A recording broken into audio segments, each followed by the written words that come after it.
एक गांव में 3 बहनें रहती थीं। वे सभी बहुत गरीब थीं और उनके पिता की मृत्यु हो चुकी थी।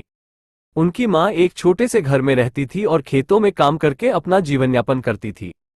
तीनों बहनें बहुत मेहनती थीं और वे अपने माँ की मदद करती थीं। एक दिन तीनों बहनों की शादी 3 अलग अलग परिवारों में हो गई। पहली बहू एक अमीर परिवार में गई, दूसरी बहू एक मध्यम वर्गीय परिवार में गई और तीसरी बहू एक गरीब परिवार में गई। पहली बहू बहुत खुश थी। वो एक बड़े घर में रहती थी और उसे हर चीज मिलती थी जो वो चाहती थी। दूसरी बहू भी खुश थी। वो एक छोटे से घर में रहती थी, लेकिन उसके पास एक प्यार करने वाला पति और बच्चे थे। तीसरी बहू बहुत दुखी थी। वो एक बहुत ही छोटे घर में रहती थी और उसे बहुत काम करना पड़ता था। एक दिन तीनों बहनें अपने घरों से मिलने के लिए एक साथ आए। पहली बहू ने दूसरी और तीसरी बहू को बताया कि वो कितनी खुश है। उसने बताया कि वो एक बड़े घर में रहती है और उसे हर चीज मिलती है जो वो चाहती है। दूसरी बहू ने पहली बहू को बताया कि वह भी खुश है। उसने बताया कि वह एक छोटे से घर में रहती है, लेकिन उसके पास एक प्यार करने वाला पति और बच्चे हैं। तीसरी बहू ने पहली और दूसरी बहू को बताया कि वो बहुत दुखी है। उसने बताया कि वह एक बहुत ही छोटे घर में रहती है और उसे बहुत काम करना पड़ता है। पहली और दूसरी बहू ने तीसरी बहू को समझाया कि वो खुश होनी चाहिए। उन्होंने बताया कि वो एक अच्छा पति और बच्चे के साथ एक घर में रहती है। तीसरी बहू ने पहली और दूसरी बहू को कहा कि वह जानती है कि वह भाग्यशाली है, लेकिन वह अभी भी दुखी है।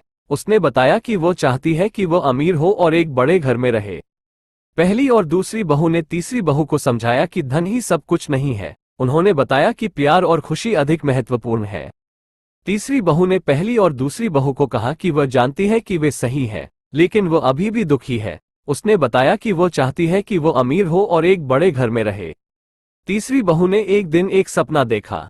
सपने में उसे एक बुजुर्ग महिला दिखाई दी। बुजुर्ग महिला ने तीसरी बहू को बताया कि वो बहुत दुखी है क्योंकि वो धन की इच्छा करती है। बुजुर्ग महिला ने तीसरी बहू को बताया कि धन ही सब कुछ नहीं है। उसने बताया कि प्यार और खुशी अधिक महत्वपूर्ण है। तीसरी बहू ने बुजुर्ग महिला की बात मानी। उसने धन की इच्छा करना छोड़ दिया और अपने जीवन में प्यार और खुशी को खोजने का फैसला किया। तीसरी बहू ने अपने पति और बच्चों के साथ अधिक समय बिताना शुरू किया। उसने अपने पड़ोसियों और दोस्तों की मदद करना शुरू किया। तीसरी बहू ने महसूस किया कि वो जब दूसरों की मदद करती है तो वो खुश होती है। कुछ समय बाद तीसरी बहू बहुत खुश हो गई। उसने महसूस किया कि उसके पास सब कुछ है जो उसे चाहिए। उसने एक प्यार करने वाला पति, बच्चे और दोस्त थे। वो एक अच्छे काम में भी थी। तीसरी बहू को एहसास हुआ कि धन ही सब कुछ नहीं है, प्यार और खुशी अधिक महत्वपूर्ण है। को वीडियो पसंद आया हो तो लाइक, कमेंट, शेयर करना ना भूले। फिर मिलते हैं। राधे राधे।